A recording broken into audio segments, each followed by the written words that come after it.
Praise అలాడ్. దేవుని పరిశుద్ధ నామానికి మహిమ కలుగును గాక. ఈ చక్కటి అవకాశాన్ని దయచేసిన దేవాతి దేవుడికి ప్రత్యేకమైనటువంటి వందనాలు తెలియచేస్తా ఉంటున్నాను. ఈ సమయంలో పరిశుద్ధ గ్రంథంలో నుండి ఒక లేఖన భాగాన్ని మనం చూసుకుందాం. రూతు గ్రంథము 1వ అధ్యాయము 20వ వచనాన్ని చూసినట్లయితే, రూతు గ్రంథము 1వ అధ్యాయము 21వ వచనం. నేను సమృద్ధి గల దాననై వెళ్ళితిని, యెహోవా నన్ను రిక్తురాలినిగా తిరిగి రాజేసెను. మీరు నన్ను నయోమి అని పిలవనేలా, యెహోవా నా మీద విరుద్ధము సాక్ష్యము పలికెను. ఈ వచనాన్ని మనం గమనించినట్లయితే, నయోమి తన జీవితములో జరిగిన సంఘటన గూర్చి అనేకమైనటువంటి వారికి చెప్తా వస్తున్న వాక్యము లేక మాట. ఏమని మాట్లాడుతుందంటే, ఆమె బెత్లెహేము ఆ ప్రాంతంలో నివాసము చేస్తూ ఉంటున్న సమయంలో అనేకమైనటువంటి కరువు రావడం. కరువు అంటే ఆ ప్రదేశంలో ఉంటున్న వారందరికీ కరువు వచ్చింది.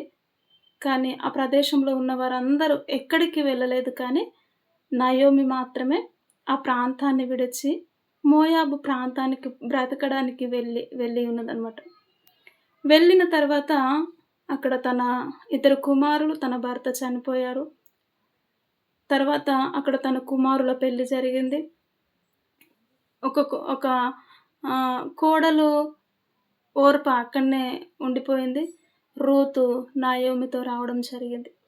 ఆమె కొన్ని రోజులు తర్వాత, ఒక 10 సంవత్సరాలు ఇంచుమించు ఆ ప్రాంతంలో, మోయాబు ప్రాంతంలో ఉన్న తర్వాత, తన స్వహాంత గృహమైనటువంటి బెత్లెహేముకు రావడం జరిగింది.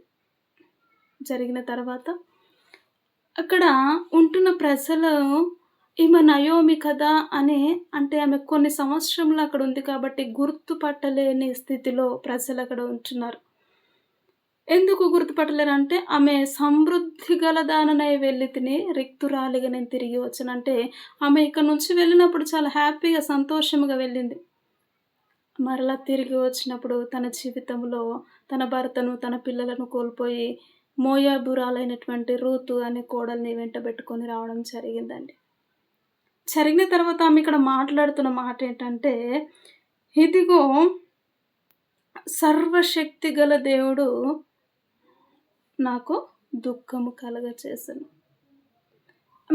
ఆమె సొంత నిర్ణయాలు తీసుకొని, ఆమె సొంత స్వభావము చేత బెత్లెహేము ప్రాంతాన్ని విడిచి మోయాబు ప్రాంతానికి వెళ్ళినట్టుగా మనం చూస్తాం.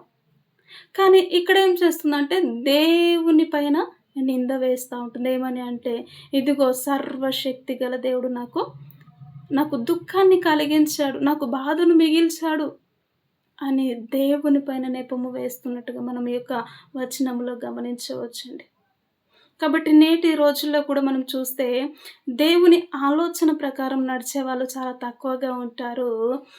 దేవుని నడిపింపులో నడిచేవారు తక్కువగా ఉంటారు. సొంత ఆలోచనల చేత సొంత నిర్ణయాలు తీసుకొని ఇష్టానుసారముగా బ్రతుకుతూ, ఆ విధముగా బ్రతుకుతున్న సమయంలో వారి జీవితంలో ఒక బలమైనటువంటి ఆటంకములు ఏమైనా జరిగినవనుకో, వారు అప్పుడు అంటారు, నయోమి సంతతి వారు, నయోమి బిడ్డలు ఏమంటారంటే, ఇదిగో దేవుడు నాకేం కార్యం చేశాడు, దేవుడు నన్ను ఏం చేశాడు, దేవుడు నా జీవితంలో ఏది జరిగించలేదు, ఇదిగో నేను ఇంతగా ప్రార్థిస్తాను, నేను ఇన్ని రోజుల కొల దేవుని నమ్ముకున్నాను, నేను ఇన్ని రోజుల కొల దేవుని వెంబడిస్తున్నాను, కానీ నా జీవితంలో ఏది చేయలేకపోతున్నారని వాళ్ళు నయోమి వాళ్ళ దేవుని పైననే నిందలు వేసేవారిని మనము ఈ లోకంలో ఎంతోమందిని చూస్తూ ఉంటున్నాం. కాబట్టి ప్రియ సహోదరి సహోదరుడా, దేవుడు ఏ మనిషి విషయంలో కూడా దుఃఖాన్ని కలగచేసే దేవుడు కానే కాదండి. ఆయన దుఃఖమును సంతోషముగా మార్చే దేవుడు, మారా వంటి అనుభవమును మధురముగా మార్చే దేవుడు ఆయన. కానీ మధురమైనటువంటి జీవితాన్ని మారాగా మార్చిండు. నన్ను నయోమి అనవద్దు, నన్ను మారా అనడాన్ని కూడా పిలుస్తుంది కదా. ఆమె జీవితంలో ఏదైతే నిర్ణయము, చెడు ఆలోచన, చెడు తలంపు చేత మార్గాన్ని ఎంచుకుందో, తన జీవితాన్ని, తన కుటుంబాన్నంతా పాడు చేసుకుంది.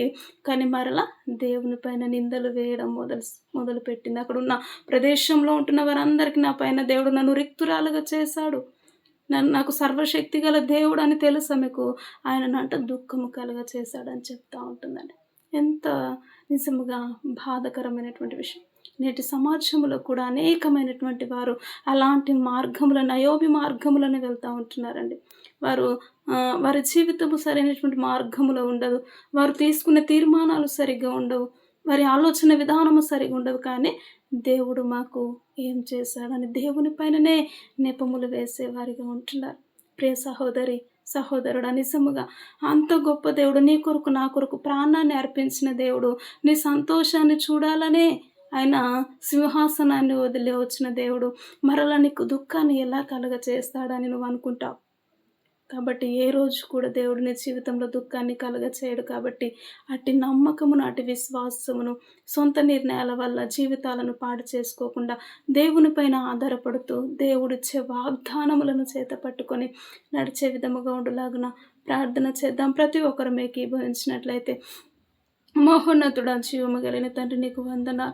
నయోమి తన జీవితంలో సొంత నిర్ణయాలను తీసుకొని ప్రభా, అయా ఎంతో ప్రభువ, అయా విరుద్ధముగా సర్వశక్తి కలిగిన దేవుడు నాకు బాధను కలుగచేసిండు అన్నట్టుగా మాట్లాడింది. ప్రభా, అలాంటి జీవితము నాలో మాలో ఉండకుండానట్లు నీ కృపను చూపించి సహాయమును మీరు దయచేయమని యేసుక్రీస్తు ఉన్నతమైనటువంటి నామములు ప్రార్థించి అడిగి వేడుకుంటున్నాము తండ్రి. ఆమేన్. ఆమేన్. ప్రైజ్ లార్డ్ అందరికీ.